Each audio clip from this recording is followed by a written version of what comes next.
All right, what's up, guys? It's going to be a full house tonight. I love that. What up? What up, Jimmy? Oh, Yo, John, Jimmy. I haven't seen you in a minute, bro. How you doing? I'm good.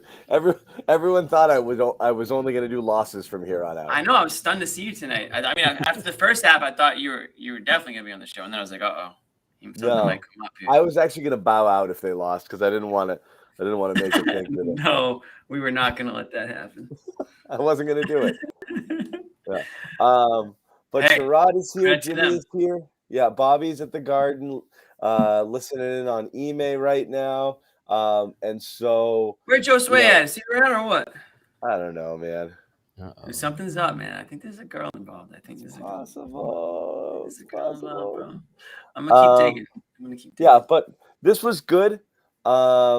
You know, what happened? Crap. Sherrod. Deuces. All right, 2 minutes. I'm There up we go. pregame. Okay.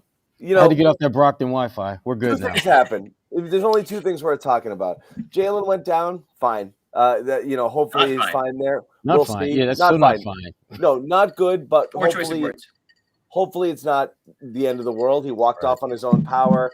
Some of the Twitter doctors out there were saying maybe lower ankle instead of high ankle, which is obviously a good thing. Yeah, look, We'll it see. looked lower to me. You know, I'm somebody who kind of has familiarity with these types of injuries, and just the way he twisted it. It wasn't like it wasn't a 90-degree bend, which was good to see.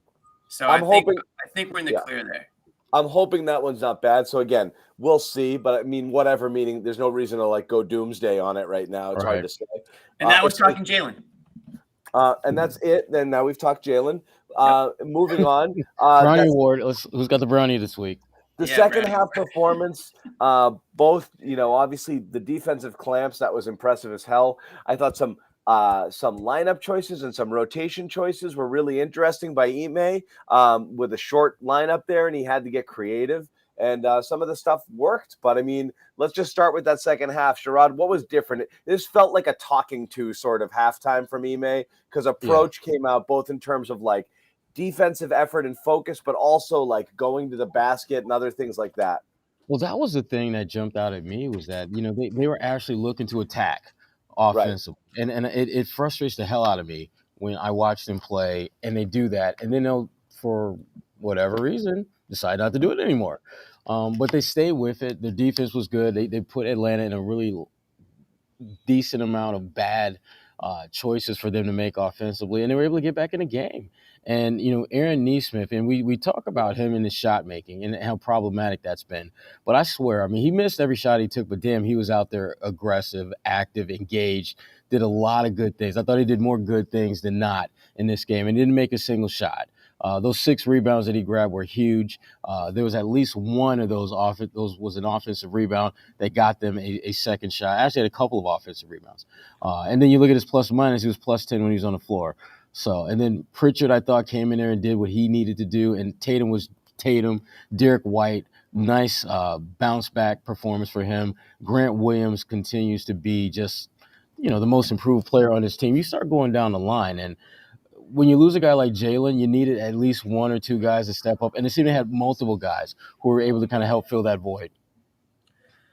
Well, Sherrod just took every player on the team, so I guess that's it for me. That's it. I got no one to talk about now. White, Nesmith, Smart, Pritchard.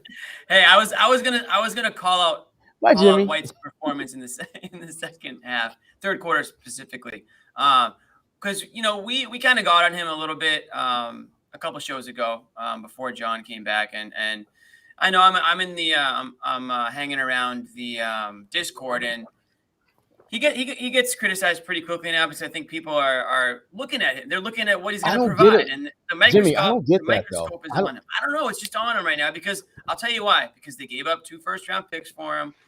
Some people think that they didn't significantly improve this season by doing so, and so the microscope is on him. And I'm not blaming people for having the microscope on him, but I will say I think we need to give him a little bit longer of a leash to sort of get acclimated with this team and get comfortable in his role. So tonight he comes in, his role obviously, gets a lot bigger when Jaylen Brown going down, and he steps up and he plays a little bit more comfortable, his style of play. And man, that third quarter, they just came out gangbusters. They really shocked the Hawks. And I don't know if, listen, we know John Collins was out. We know that, what's his name?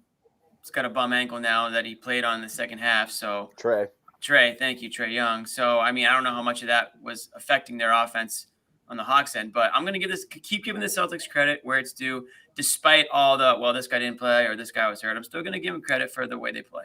well, the White stuff is this, and again, even I was back over the weekend, and immediately kind of people started in, and I know he had that really rough game a couple games ago. It's just this is what Derek White's going to be. It's going to be a Marcus Smart conversation with this guy because he's going to be a polarizing player because the stats aren't going to jump. He doesn't do anything physically impressive. He's going to be a guy who's going to win you over with defense, with not being selfish, with his intelligence, his spacing, and all of those things. But when the shooting is as bad as it is, I mean, what happened with Marcus this year? Marcus caught all the heat early in the year because the shooting was even lower than what people could tolerate for Marcus Smart. It was that bad. It was in the 20s from three, and it was like, geez, dude, stop, And so, like, when you've got White out there and he's taking 10 threes in a couple of games and he's not making any of them, people are starting to be like, oh, man, because, look,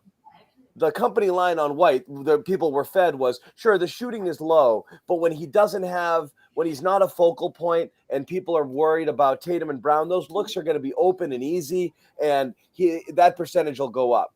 And it didn't. In fact, not only has it gone down, some of these misses look fugly bad, bad right out of the hand, God, that's way right, way left, and on these catch and shoots, he's been really bad. So I think that panicked people. I'm with you, Jimmy. I think it's more good than bad. I've never been a slam dunk. Oh my God, what a deal. They got whatever. But I think you gave up stuff and you want to see it right away.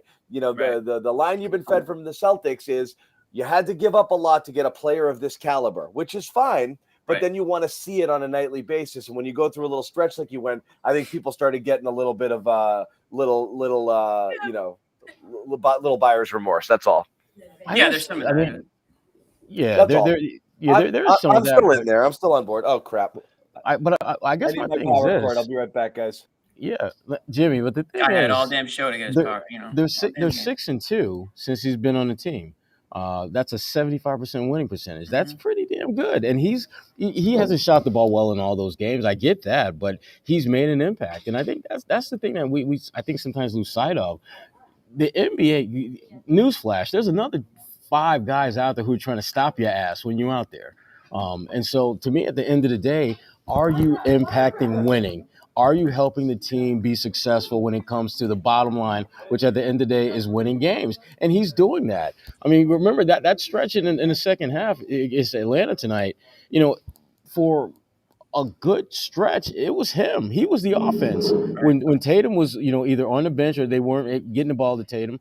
And shout out to Marcus Smart, who I think there was a couple of possessions where Derek scored and Marcus had the ball and he did what to me is a no-brainer type of thing. You get it to the guy with the hot hand. And Derek White, in this particular game, there was a 90-second stretch, couple minutes there, where he was the best scoring option they had on the floor, and they maximized that. He was taking it to Trey. Exactly, and you should do that. You had a mismatch there. You had Smart had too much muscle for Trey if you wanted to exploit that, and White was just taking him off the dribble, and that was they could hunt that matchup. And they missed at least 2 or 3 possessions where Marcus either had Trey, buried under the rim, or he was wide open. Yeah. There was one where Al had the ball in the wing, and Marcus is flashing, hands open, and there was no one in the paint. Yeah, and he swung it to the wing or swung it to the corner instead of just swinging it down on the post. Bottom line is that they're doing enough wrong things to make you question whether they've turned the corner. Doing enough wrong things? Yeah. Like just missing guys when they're open around the basket, having those droughts where they're not taking advantage of mismatches. Because, again, I thought Derek White did a good job of taking advantage of Trey, but I thought he was the only one that really made a point of exploiting that matchup.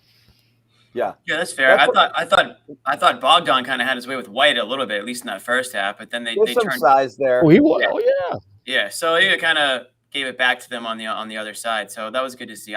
Listen, I like what I saw from White tonight, and I'm not as critical as some of the other people are, but I was just stating why they might be.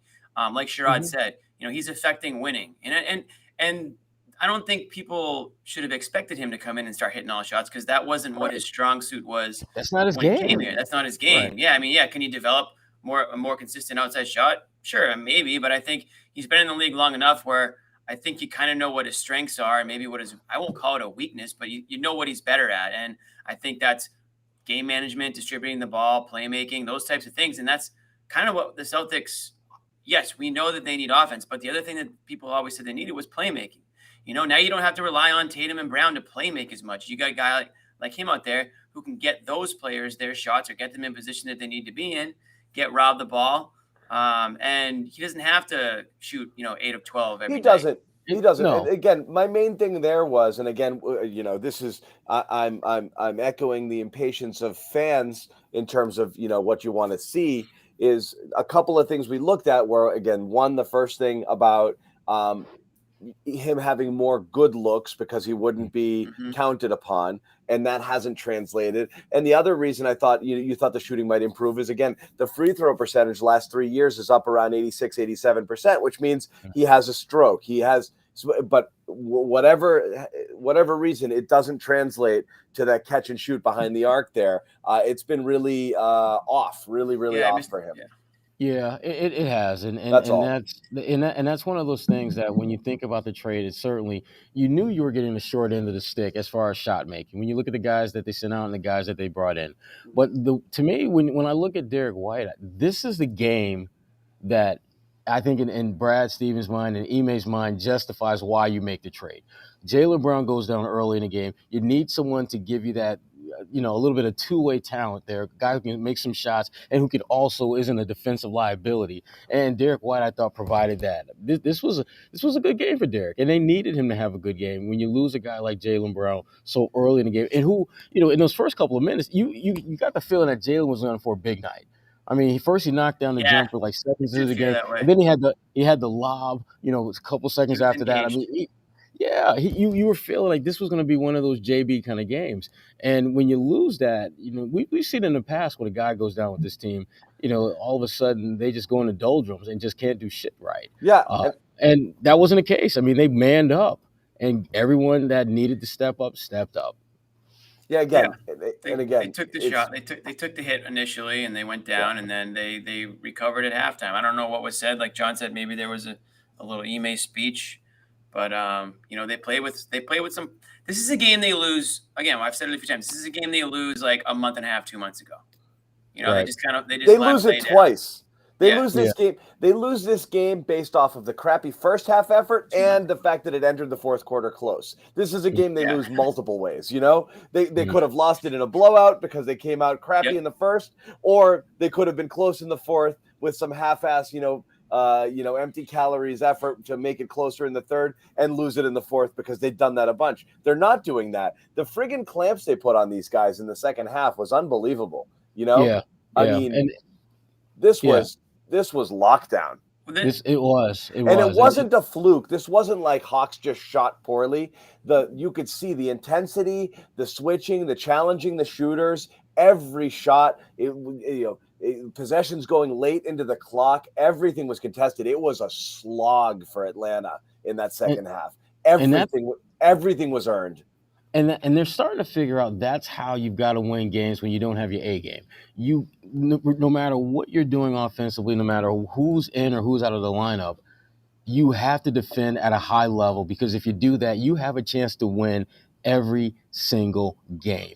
And they did that in the second half. First half, I thought they were just kind of going through the motions. They were okay, but they weren't great defensively. Second half, completely different animal. Atlanta could not do anything. And I know Trey, wasn't on top of his game. But hell, the Celtics were without their second leading scorer for all but the first, 5 minutes of the game. So I'm not trying to hear that, they did it because Trey was hurt. Come on now. Very Stop. fair. Very fair.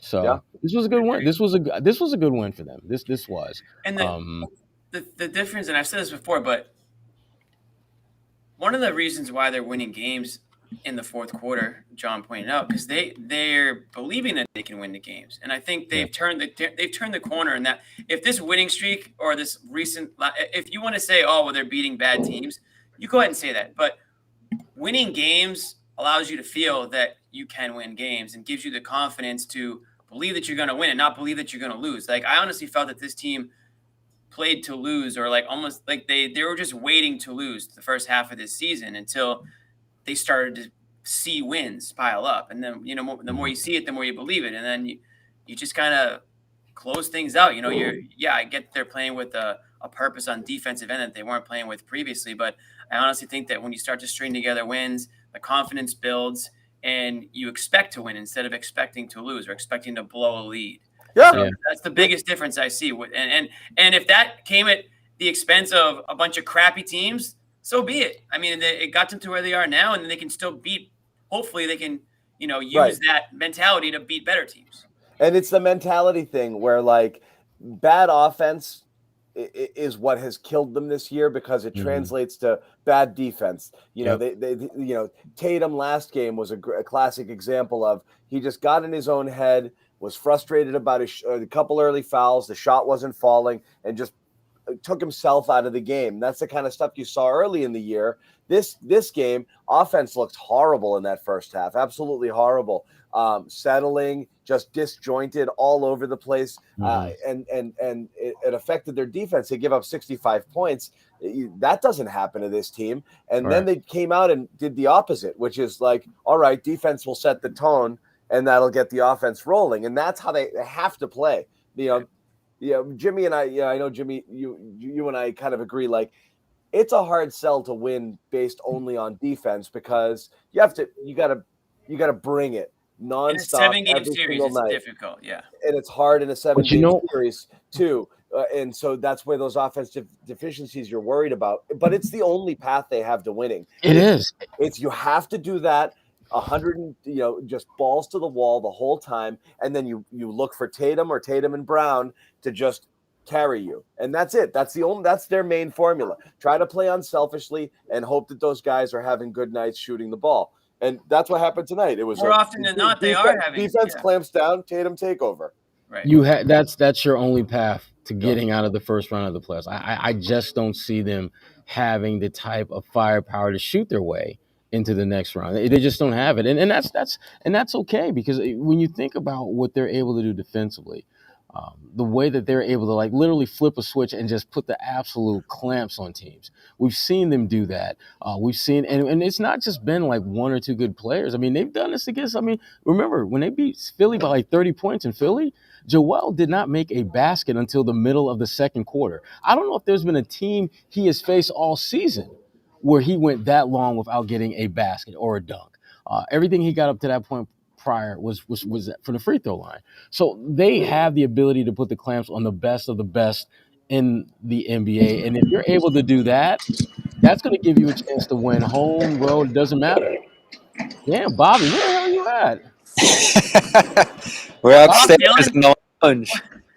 What do you know about upstairs, Sherrod? This is the time on Sprockets when we dance, Bobby. I need to see Bobby's. Yeah, can we go big screen Bobby here for a second?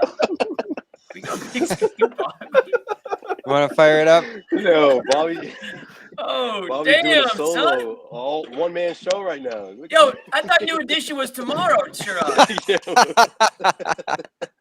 Damn, Bobby, no tickets? I thought New Edition was tomorrow. I'm the reserve, Jimmy. Okay. Just in case. We got that. Does anybody see Josue? No, Josue is. I haven't been able to see. Josue, I haven't seen you all night. I can't let you on. Your camera's not working. Sorry, he's been sitting there in darkness the whole time in the waiting room. All eyes on Bobby, anyways. What you got for us, Bobby? Wow. What you got for us? Yeah, wait, you looking like the Rock over there, man. I don't think I'm going to talk for the rest of the time. I'm just going to let Bobby do it. This is great. Great game. Love the effort. I was not worried. Great, Bobby. Not great. I was worried. Yeah, I didn't. Oh, phenomenal! There we go. What are we I don't know. Did it rise to phenomenal? Because I have great second half phenomenal. Second half was defensively. Yeah. Not bad. Sorry, Bobby. Second quarter disaster. Really, one of the worst quarters all year. And then second half phenomenal. There you go. I like the fact that they're resilient in this spot. You give up that 37-point quarter. Brown gets hurt very early in this game, and then Young comes back from his injury and starts peppering you with some shots there. The defense was just flat out dominant in that third quarter, as good as it's looked over the last month and a half here, where it's reached an elite level. Good to see that return because it had been an uneven 4 or 5 games or so there. Nice to see a variety of lineups having success in that regard. Neesmith getting in the mix early in the third quarter and having some success getting stops. Pritchard, I thought, closed, the early portion of the fourth quarter well there. So a lot of the things that I wrote about early in the week that would worry me about this thing falling apart, like one injury to any important guy, the depth having to get involved, the shooting, which wasn't great early in this game, all came together. And I thought Tatum had one of his best games all year, organizing everything and hitting shots. He was just great. And they needed it with Brown down. This was a big, big win to come back from that far down. Felt a lot like the last one over this team.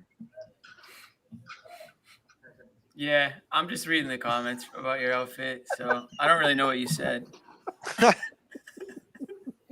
But I'm sure it was smart. I'm sure it was very good. Too much of a focus on the outside here. We got to focus on the substance, Jimmy. That's true. I just can't. Yeah, I'm watching I between the comments of Bobby and I'm watching Josue like my freaking dad trying to get his way onto here. Oh my god, it's hard to focus. Did you guys get the White? What'd you think of White? Since you were pretty critical of him about a few days ago. Good to see him going downhill. This is what I talked about after the Pacers game. Too much 3-point shooting. If the three's not there for you, and it wasn't again for him in this one, go downhill. Good things are going to happen. Don't touch anything. I'm trying to put you on. I had my headphones on. Don't touch anything. Rob's there on the offensive glass. Yeah, you got Horford lurking. There's just a lot of good things coming from getting downhill and being aggressive in those spots. Work for Tatum, too. He got his own putback to go. They were dominant around the glass in this one. So to go inside like White did there, I know the talk in the post-game presser there it was almost contagious. Other guys started doing it after he did. Grant getting in there. Good split actions. I thought that worked well for the Celtics throughout the early portion of the game. Rob passing from the high What post. did Ime say about that White stretch? Was that something they tried to attack Trey on purpose, or it just happened organically? I think it was a little bit organically because you didn't see a lot of that in the first half. Might have been a bit of I think there was a bit of a conversation at halftime about that, as well as the defense, of course. Getting to the paint, there clearly must have been something said. Yeah, I believe he mentioned that briefly there. And yeah, listen, it was contagious. You just had a lot of downhill activity there. And how great was Rob? Just an unsung performance from him, where every single shot that goes up, he's at least getting a hand on. And then that big 3-point play late in the fourth quarter with the Hawks lurking still a little bit there, that slammed the door. And again, that was a huge thing because the Hawks went with their kind of spread offense there. There's no Capella on the floor. Collins isn't around, so they have nobody there to body up Rob. So he's just shoving Gallinari out of the way there to go up for that rebound. Honestly, with that lineup out there, they should have just run the offensive jacket from anywhere and let Rob just clean the glass because he could have done it all night there. And he makes it hard to go small against you, right? He showed it in that Pacers game as well. For that alone, both with tearing down those offensive boards, tip-ins, putbacks, rolling, or just getting his hand on stuff, it's going to be a problem there when you don't have somebody who can keep him off that offensive glass. So that was a curious decision by Atlanta. I know why they did it, because they needed shooters on the floor.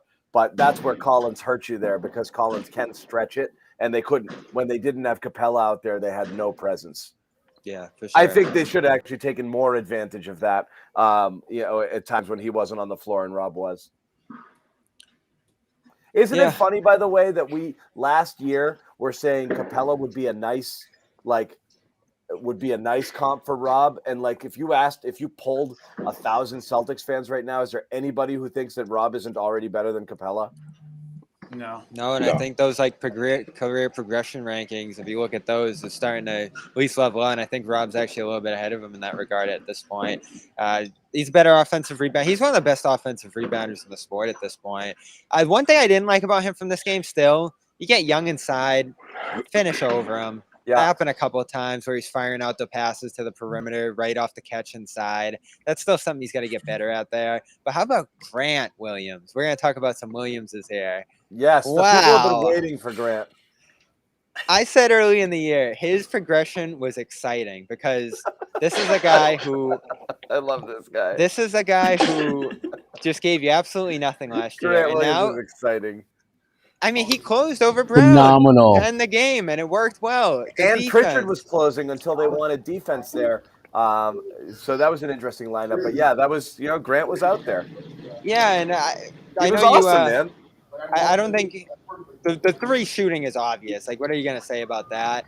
That piece you sent this morning, John, analyzing the Celtics and the title odds and all that kind of stuff, there was an interesting section in there about I forget what the stat was that was thrown around in there. It was something to do with switching and just your overall defensive abilities. It was Celtics defenders by impact per 100. Yeah, Grant was the lowest among them, but he was still but he was still average pretty defender. high, Yes, 62nd percentile. So even the low end of your defenders are high end of the league. And you think about a team like Atlanta who just can't defend anyone. You started going your depth here with Grant, Nesmith, Pritchard, and all three of those guys I thought looked good defensively. 4 or 5 of those guys in the 90-something percentile, with Smart and Rob and 99th, huh? And That's Derek, crazy. 99%. So I mean, they were absolutely. It was a really interesting read, I thought. Just the way it kind of put the numbers together. Josue is joining us. What's up, buddy? Nothing much, man. I was at listen. What Ime had to say at halftime, I don't know what it was, but to me, it did the trick. I mean, he talked about wanting them to be more physical. He talked about coming out with that same sort of energy. But you look at what Derek White did in that third quarter. I don't think the Celtics had that huge run if it wasn't for him. I think it's a testament to guys stepping up once Jaylen Brown went down. Grant Williams obviously is in that conversation, but so is Payton Pritchard. I mean, that's exactly what you want from your guys. We all been sort of waiting for this injury to hopefully it's not as serious, but I mean, let's face it, guys. The last 3-4 years, there's always somebody around this time of year, right? For the Celtics, especially somebody significant. So hopefully it's not Jaylen, but these guys certainly answered the call when he went down. I think that showed a lot of character out of this team, especially from guys like Pritchard and Grant Williams. Grant's been doing it all season long, but Pritchard's is picking up steam of late, and that's huge. I like the fact that you're starting to see guys be the difference in them winning and losing, not named Tatum, not named Brown, because you're going to need. Yeah, I mean, you think back to what Payton Pritchard did a couple of games ago. They don't win that game without him. You think about what Grant Williams does tonight, or what Derek White does tonight. They don't win this game without those guys stepping up, and that to me, again, that's when you start going from being, a group of guys who play together to being a team. And earlier in the season, they were just a bunch of guys that were playing together. Now they're looking more and more like a team that can now – the next step is being a team that can win, and then the next step is being a team that can win at a high level. And they're trending in that direction, but they're not there yet. That's been my biggest fear all year, Josue. I said, if you asked me going into this game, if you lose Brown in the opening minutes, is there any chance the Celtics win? I'd say no way. Because I even look at a Smart, a White, any of the critical parts. Even Grant, I think you'd lose a lot if you lost a guy like him to injury. Brown and Tatum, forget about it. And you go down 17 and win that game without Brown. I did not think this team had that in the cards. And the Hawks aren't great. I thought they, Young's injury helped as well. He didn't look the same in the second half. They do themselves in with how bad they are defensively, but it's a major feather in your cap to win a game without Brown. Let's talk about our boy Nesmith. Ime loved him. Ime did exactly what we've clamored for, or some of us have clamored for, was put him out there with the starter. If a guy like Brown goes down, you insert Nesmith and say, you're Jaylen Brown right now. We were dying for that. Dying for it last year, dying for it at times this year. Great, you're a starter. Go out there and play. Mm-hmm. And it happened. That first shot's always important, and he was long on a 3. My God, that second jumper he took from the elbow that missed and hit the opposite side of the backboard is as proud as ugly as I've ever seen anyone take who people refer to as a shooter. Everything else was good. The energy, the defense again was good. He didn't look lost on defense. He's grabbing offensive boards. He's doing all the hustle stuff. That's never been a knock. but what is it going to take, man? Like, what is going on in this guy's head? And again, it's an 0 for game. He was clearly he was inserted into the starting lineup in the second half because they wanted shooting. Logically, I thought they were going to go Derek White there, and I was really worried. That's not going to be a good shooting lineup with those guys, with White, Smart, Al, and Rob on the floor. That's going to be a tough spacing there. And they went with Nesmith for spacing and for shooting. Is it going to change? I hope so. I think we need to take him under the microscope, man. I think that's what it is, John. I mean, because you wanted to so bad, right? Yeah, but you like all of the other stuff, What I mean by that is Aaron Nesmith isn't the only one holding his breath after he takes a shot, and that's a problem. Like, I don't think the confidence is there, and I don't think the pressure helps.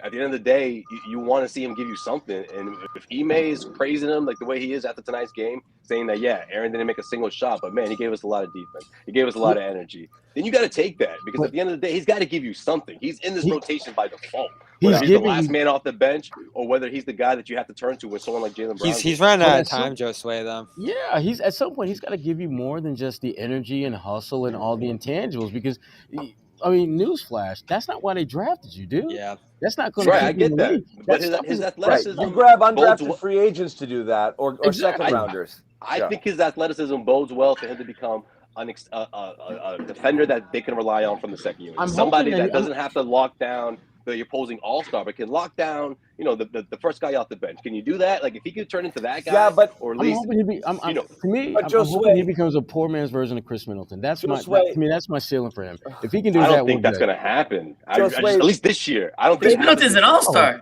Josue, they clearly. That's what I'm saying. Thank you, Jimmy. You're talking about like a broke man's Chris Middleton. He said a poor man. Sorry, guys. They he clearly keeps having a games homeless like man's this. Chris Middleton. They kept Nesmith not because of his Go hustle and his shooting. They kept Nesmith over. If they wanted a guy to come off the bench and play defense, then they'd keep Romeo. Okay. Yep. They kept Nesmith for a different reason, which is they believe he can translate to some form of offensive player. That's why, not because of the hustle. But Bricks are going to keep you on the floor, not for this team. The team but that's he didn't surging. go back. They started him in the second. He didn't go back in after that, did he? After that first stint. I don't believe so. Right, he did Pritchard and then Grant. But if Jaylen Brown was out there, he doesn't play 17 minutes. I think he played that because of his defense. And look, if Ime is singing his praises after a game like this, I think it's significant. I don't think he had to. He didn't really have to. He could have kept preaching about Marcus and Grant. He kind of did have to play. When Al is down, you get a lot of Tice minutes. If Jaylen goes down, you have Nesmith's next man up. So you got Nesmith, Pritchard. He's all you got now without. That's all you got. That's it. Yeah. But that's what I mean, though. He's that guy by default. But if he's giving you something, whether it's making stops or just keeping up that intensity, I mean that's all you're gonna get. I don't see him turning into what we're seeing from Peyton Pritchard within the next month or so. I don't think that's gonna happen. But that's not good for him, Josue. It's not. It's horrible. Yeah, you look at this off season. He'll be gone. Like he will be out of here. And he was already approaching that point. It appeared. And Brad has made it pretty clear that Brad is not about the babysitting life. He's done with that. Right. Grown ass men only. If you can't be that, then guess what?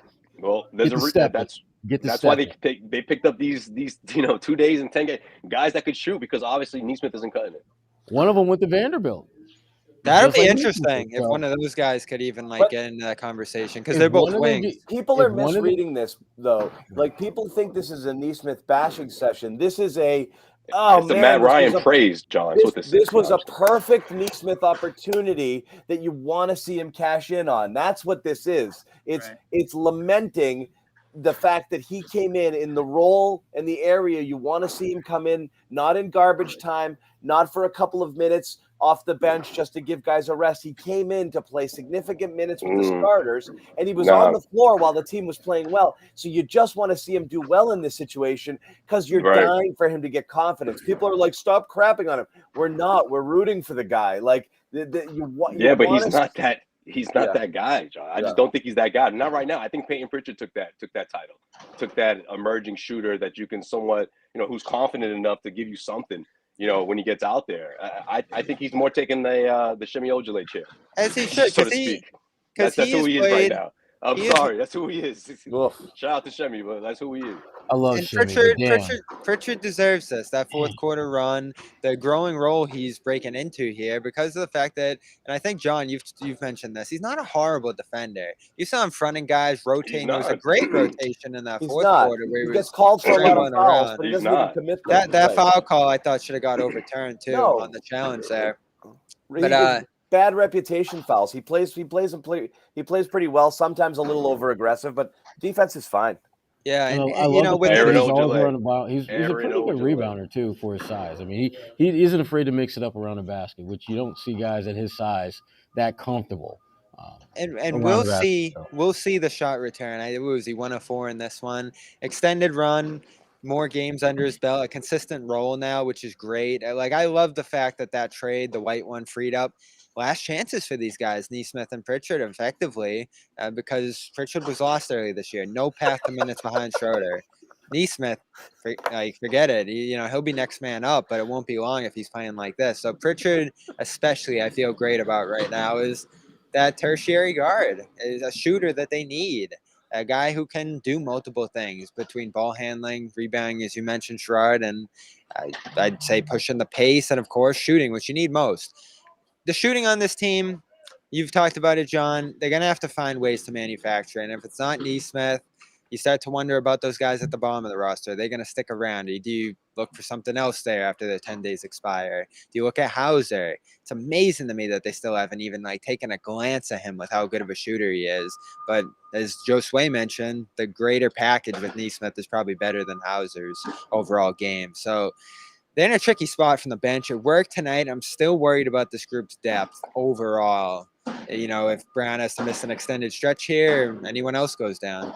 You got some good backup options like White and Tice, but after that, it gets weird. I do want to mention to people at home, we haven't had a chance to tell you, make sure you join our Discord server. You go over to clnsmedia.com/Discord. The chat is rolling there. Jimmy was in there a lot of times during the game. I know Sherrod was in there earlier. Sherrod and Josue are going to hop on there at 7 o'clock tomorrow. They're going to hold a chat live in there. So I want you guys to make sure you join it. Also, it's a really good opportunity.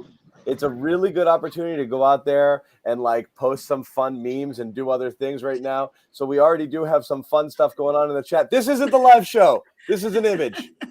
Check it out. What do we got here? Wait, no, this is us. This is all of us right now. Wait. What looks different? How did that happen? Can you smell it? Yes. Here's another one. Oh, yeah. There he is. Yeah, that's courtesy of Dirk. Dirk in the Discord. Shout out Dirk. We know no one's listening to what I'm saying. Oh, my God. That's good. So that's good stuff right there. That's the kind of stuff that's going on over at Discord. Yeah. That is good stuff. Up on the 9th floor. You don't know, Sherrod. There's some interesting stuff going on up here. Clearly. That's what's happening over there. Yeah, who did that? Check it out. It's a fun time. It's a good chat going on. People are out there. I need a death row one. I need a death row. Yeah, that's next. You need death row. That's the next one. The death row pick. The infamous. Dirk, is that you? Dirk, that is Dirk. Oh, we need didn't Joey Burrows look? I think Joe Burrows had a similar look too at one point. I saw that on Twitter. Yeah. People caught an early glimpse on the Instagram take at halftime. Some people put that on a t-shirt. Man, Discord is they're faster over there, man. I was still trying to learn the Discord codes, and I accidentally did /anime. I don't know how I did it, but I ended up posting this big long anime video. And then I'm getting called John in the everyone's calling me Boomer John because I was trying to post a meme. It was an anime, it was a big to do. Hopefully it's buried. That's what you get, Jimmy. It's buried because during the game the thing's going you gotta play it off. So you meant to do that. I couldn't even fake that one. I couldn't fake that one. It was so out of left field. It was the whole Discord stopped immediately. It was who just posted that and why? And I had to tail between my legs, be sorry guys. It was John. I was trying to post a meme, and all of a sudden I'm watching anime in the middle of the Discord. They're like, I don't even know why that's a code. /anime shouldn't even be. It shouldn't be in our Discord. I don't know why it's even allowed, but Yeah. So I have a. You're trying to explain your way out of it, Jimmy. There's Everyone no knows that. explanation. I'm learning. I'm learning as I go coding. here. Everyone knows that. Discord, now what's next? It's Discord today. It's it's gonna be something else next week. But I'm doing my best here. Doing my best. Can't be that hard. I won't make that mistake again. I know that. No, it's not trying. hard. It's just you want to know the ins and outs. You want to know the ins and outs. Nick will give you a tutorial. We're adding Bobby's turtleneck to the poll too. Oh yeah. So I got a question for the three guys who were absent on Sunday. John and I talked about it at length pretty much after the Pacers win. I don't think either of us have changed too much from where we're at, but taking a big picture now with this team, what you've seen over the first half, now the second quarter where they've been so great, these last few games out of the break. Guess we'll start with Sherrod. Like, where are you at on this team, big picture? Like, what are they capable of? Where are your expectations at? Like, what is this team gonna do? Best case scenario is, and they're going to need some breaks that they have no control over, but they could get to the finals. They absolutely could get to the finals coming out of the East. I don't think they'd win it, but they can get there.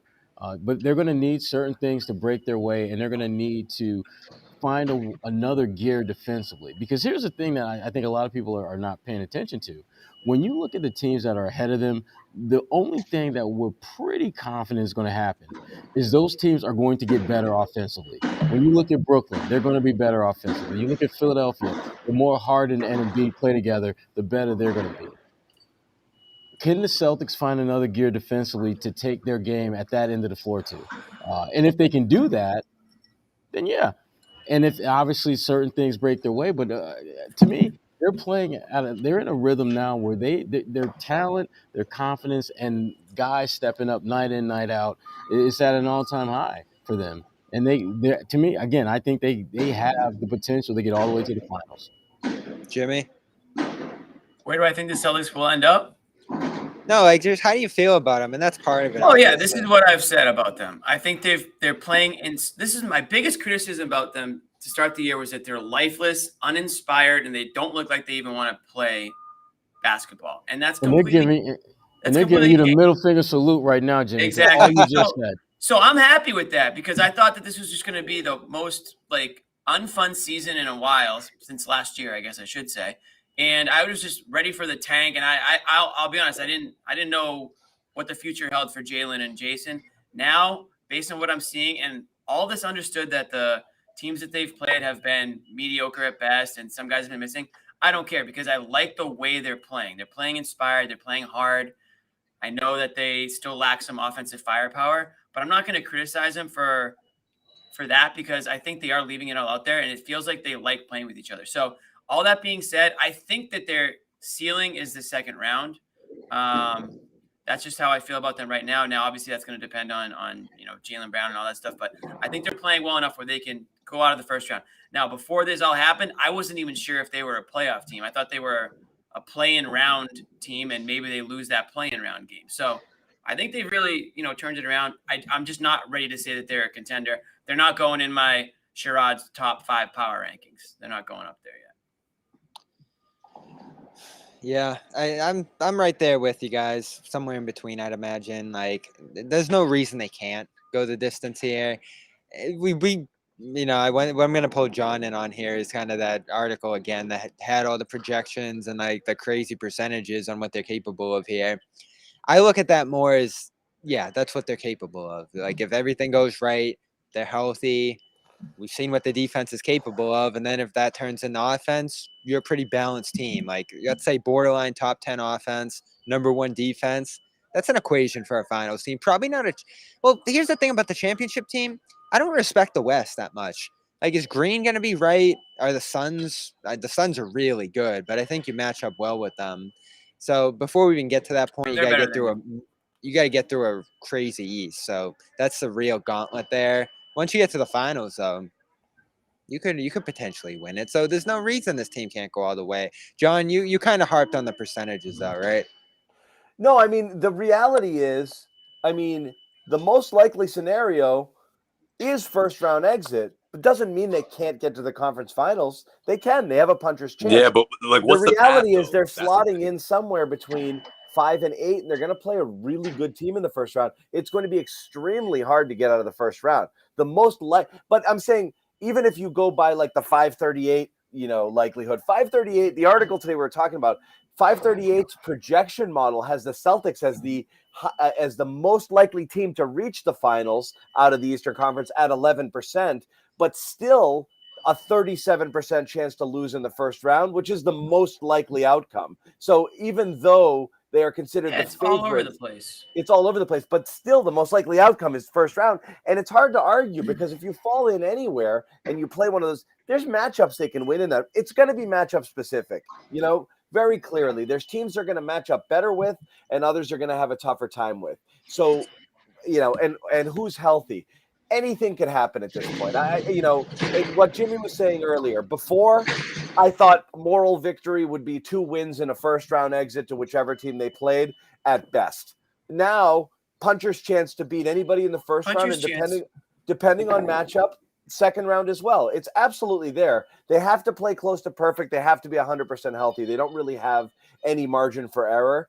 But if they do and they play this level of defense, yeah, would it be shocking if they beat anybody? No, it's just they just have really, really thin margins. That's all. It will be shocking.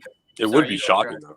I don't think I would not be shocked if they upset anybody in the first round, especially if they get certain matchups that work for them. Like for example, and we've talked about this before. The one team that I think a lot of teams in the East would like to see first round is Cleveland because of their youth, because of their inexperience, and the fact that they've had some injuries to key players as well. So if let's say you get them first round, even if both teams are at full strength, I would take the Celtics over them. If both teams are, so if you get, let's say that's the 4-5 game, that gets you to the top seed. If let's say you're playing, the Sixers, a team that in theory you aren't crazy about, but think about it. Joel Embiid, dominant player, but you've got 3 guys you can throw his way.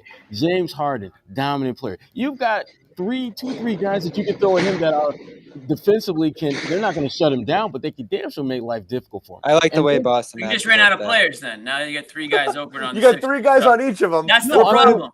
I'm saying you've got 3 different guys throughout the course of the game that you can throw at them. Switching. Obviously they're not all. You've got Al, you've got Tice, you've got Timler. Obviously not all 3 are going to play, but at some point throughout the course of the game, you can throw those guys at them. You've got options. If you can get past them and you get to the conference finals, it's any man's game at that point. So let me say this. I think there are 2 teams that will emerge in the end. I think it's Philly, and if Brooklyn can get healthy, it's Brooklyn. Those 2 teams, I would be borderline surprised. You're confident in Brooklyn?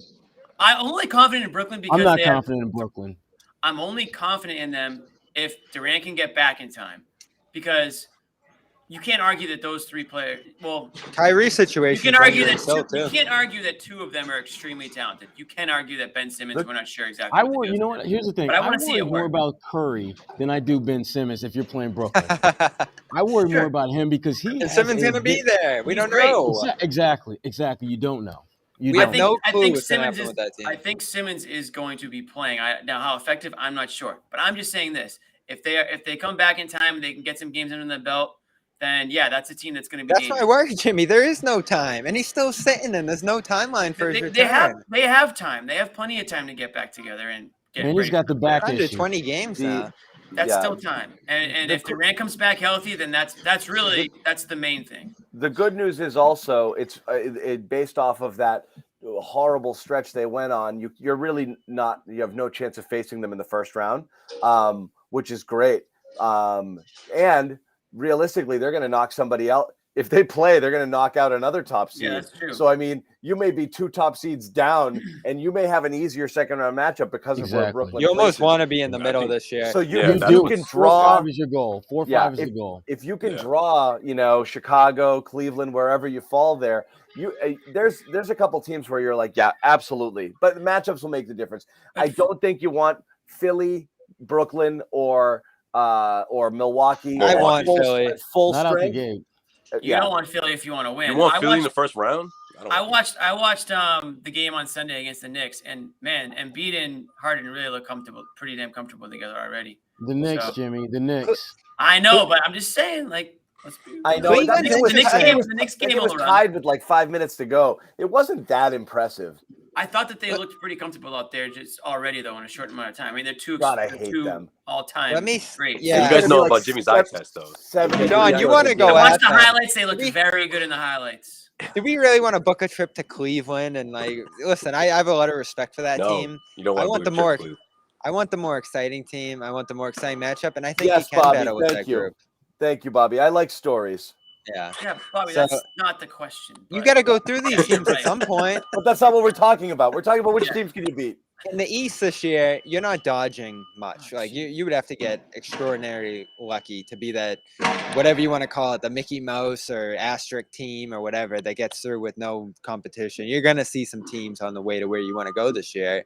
I'm just interested in like what people would be happy with. Obviously, I think everyone would be right back to panic mode after a first round exit, especially if it's ugly. If you compete in the first, that probably makes it a little easier, but you're like, all right, what are we doing here? Second, you probably get yourself some more leeway, and then obviously the East Conference Finals, gravy. But I think it's fair to have some high level expectations for this group based off what they've done so far, especially with Tatum starting to step into his own here as a playmaker. Like I'm starting to believe in him as a floor general with the weeks we've seen him go through here. He had some responsibilities that he shared with Smart. I think that kind of eased him into it. And now in a game like this, like I felt really good about him as a playmaker, passing out of double teams, which he struggled with before.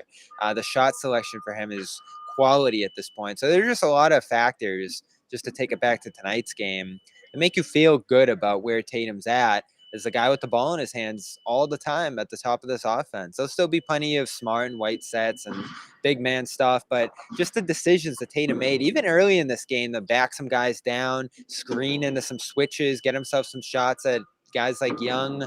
It's just great stuff that he's doing intuitively on the offensive end. Like the decision making has just gone up tenfold with him. And I know you didn't like the sloppiness, John, but 0 turnovers at that usage It's deep fine. into the fourth, pretty good. Sometimes the passes he attempts blow my mind. Like it just like you said, he bounced it off people's legs like 3 times tonight, and then just some stuff like that. I'm like, what are you looking at? But then other times he's obviously, what the hell, guys? Tonight was a night where he was finding people all over the place. So he had a good playmaking night, and it has been better. I still don't know.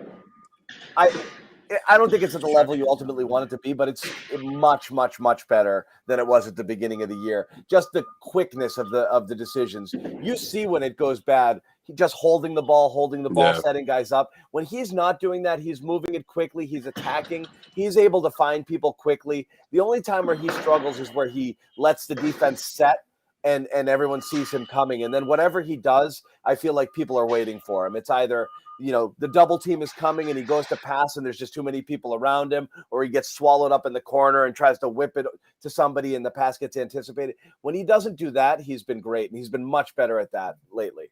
Much better. Yeah, and that's exactly what Ime talked about too. They said that when the double team came, after the game, he said when the double team came, he was able to find guys, and guys obviously knocked down shots when they needed to. But Tatum that's quite the progression though, John. Remember, I mean, I don't have to remind you of all people. You gave Tatum more hard of a time than anybody, but it wasn't a matter of what he did, but it was the timing of it and him second guessing himself. And I think both of those have changed for Tatum, immensely. If you look at the last last month or so, him making his decision, him knowing when he's going to do.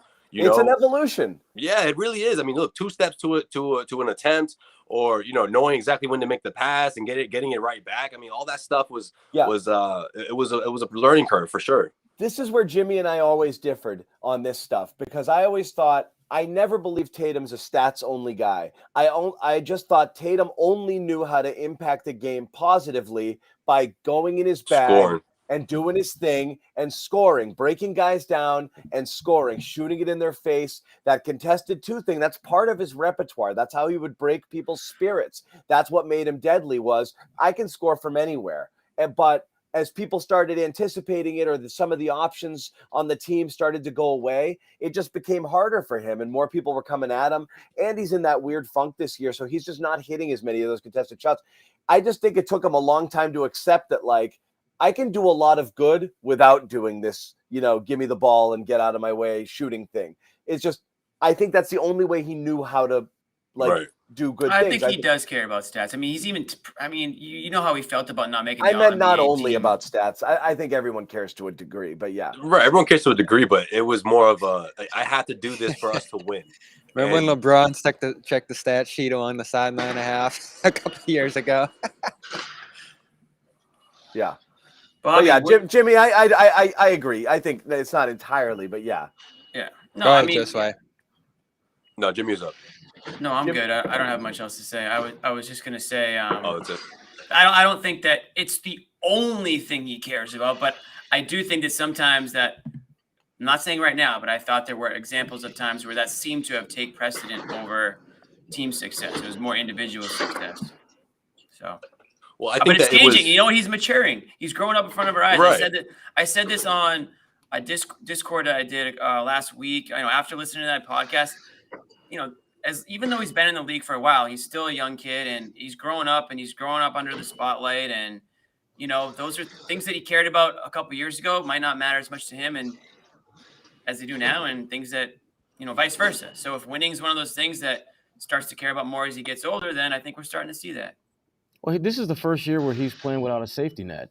I mean, he's had an elite all-star caliber guy around him every year, except this year.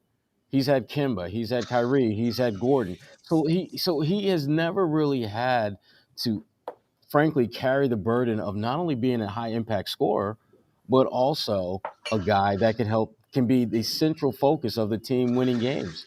He's that dude now, we're talking about Jason Tatum, the 23-year-old who's going on 19. That's who he is.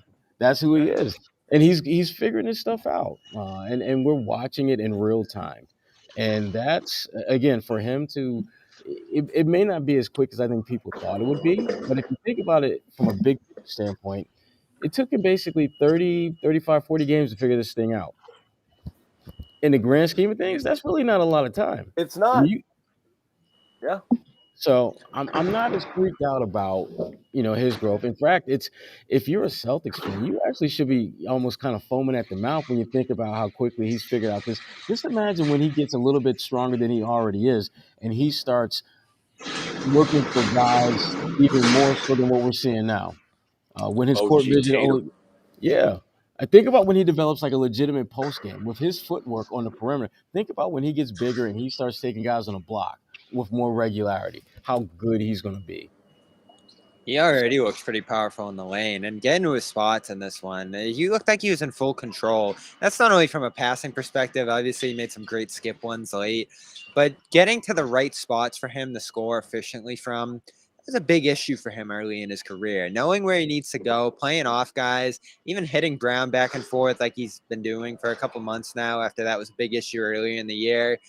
Allowing other guys to open himself up. You see the way he plays off Smart and Rob in this game, getting off the ball. That's all like smart stuff too when it comes to leading a team on the floor. It's not just passing and playmaking and running sets. It's knowing where he needs to get his own from too. And in this game in particular, I thought he took some really good quality shots, even if his three-pointer continues to not really be there this year. He's working around it, and it's not frustrating him as much.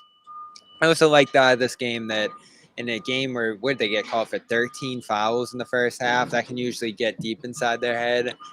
They managed with that pretty well in the second half and pretty much brushed it off. And when Jimmy, I think you brought up early in the show the intangible part of what we're looking at right now, like overcoming adversity, looking like they care, playing with energy, pace, all this different kind of stuff that just makes you feel like they're in a good place. I keep being more and more impressed with how this team responds to stuff. Bad runs in games, an injury here, bad calls. Like that was all stuff they did terrible with early in the year. They would just melt down when things got a little bit hard. And now they're responding. That's why the Indiana game freaked me out, because it was like, oh no, like it was just PTSD more so than it was like, oh my God, they're definitely reverting back to early season mode. It just was such a distant memory because they hadn't had a game like that where they just melted down and just kind of gave up and just played out of sorts. And, just watching it was so difficult. So it's good to see it. And the first half was so crap like you had to be at halftime feeling like, oh crap, is this happening again? And for them to turn it around like that was a huge thing, I think.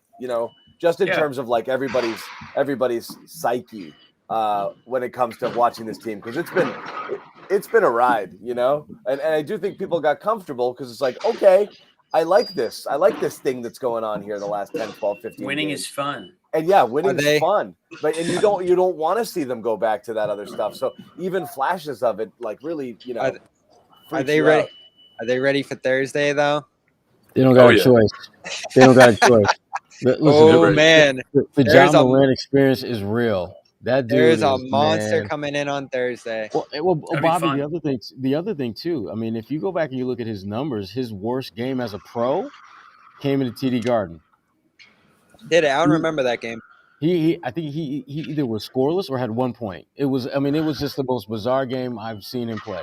Celtics are going to shut it down. Think so? They're going to shut down the John Moran show. I think so. Okay. John's gonna be at the game with his pom poms. Apparently.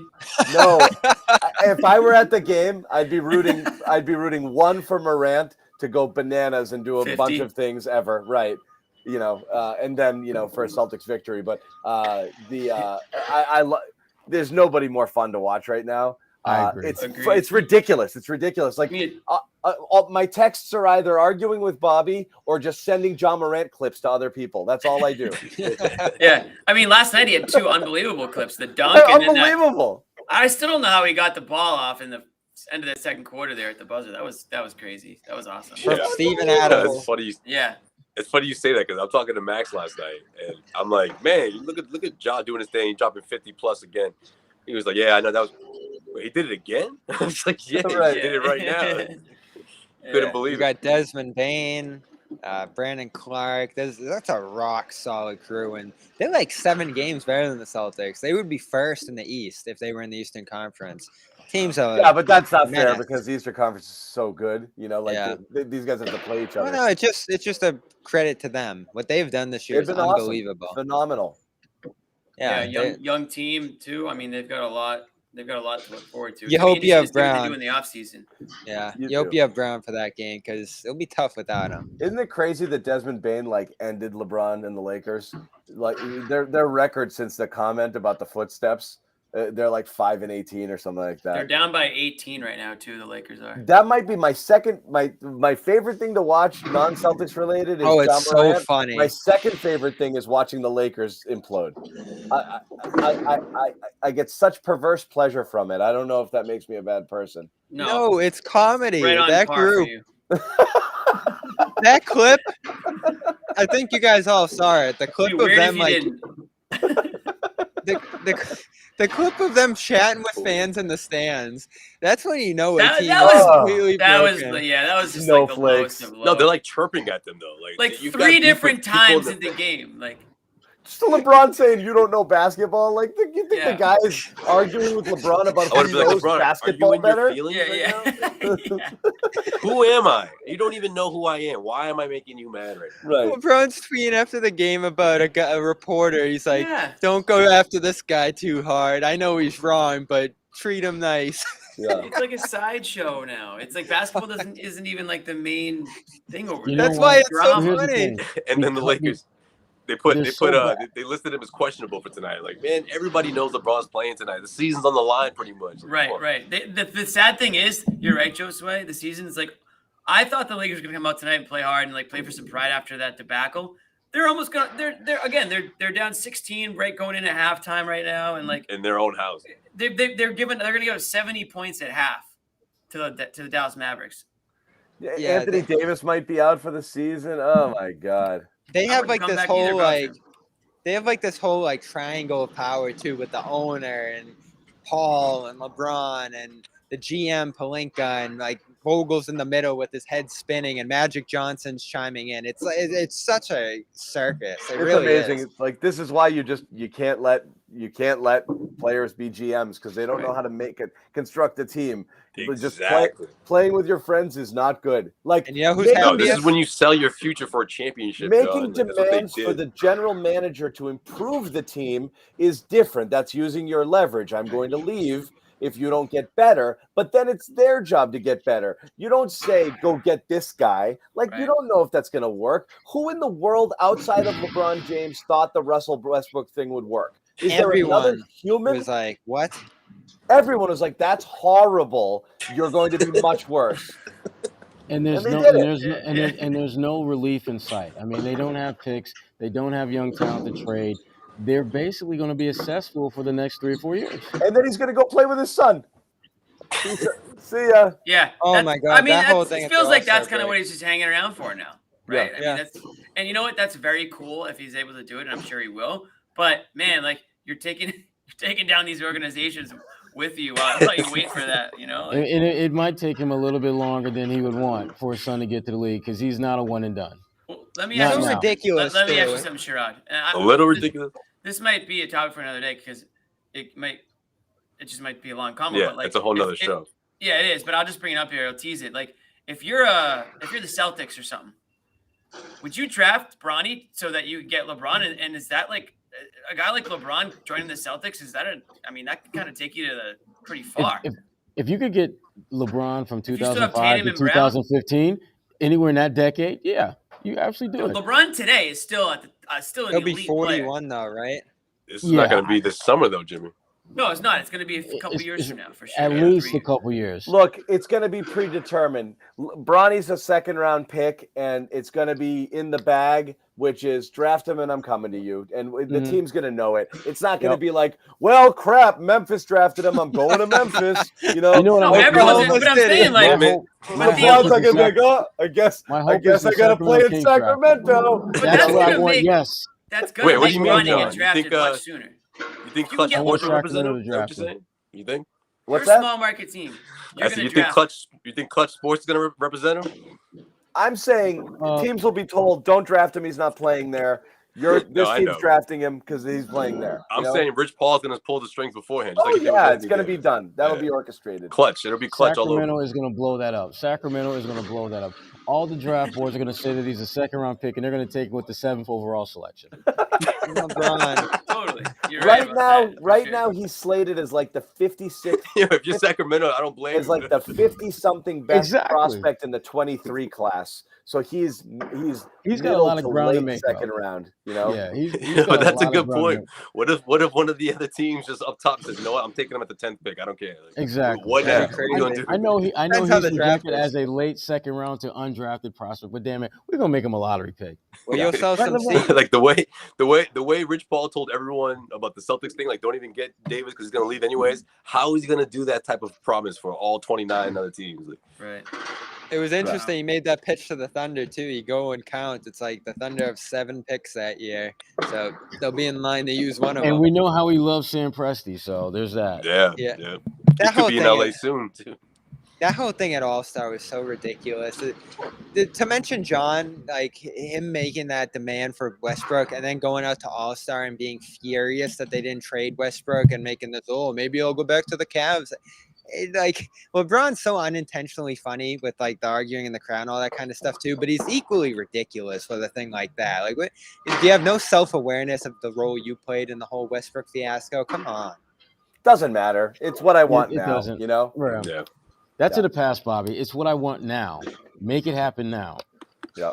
So anyway, we are going to wrap it up. I do want to again mention to people, please join our Discord server, clnsmedia.com/Discord. It's a lot of fun. And people are out there having fun right now. Oftentimes we head there after the game and jump in the chat and Jimmy puts on his boomer memes and That's not happening again. and then other people do stuff like this. Yeah. Yeah. Hey, Bobby. One more time for good measure. It's Bobby. really good. Yeah, that's spot on. Bobby, It was what'd you well think- done. Bobby, what'd you That is think well of the done. what'd you think of the TD Garden crowd tonight? There's some buzz. It doesn't matter what you thought of the TD Garden crowd tonight. I did not see that coming. Come Wow. on, he set you up. Got him. Pretty good. Man. It's pretty good. But No, anyway, but not for nothing though. That is a nice turtleneck though. It really is, man. It's just I don't know.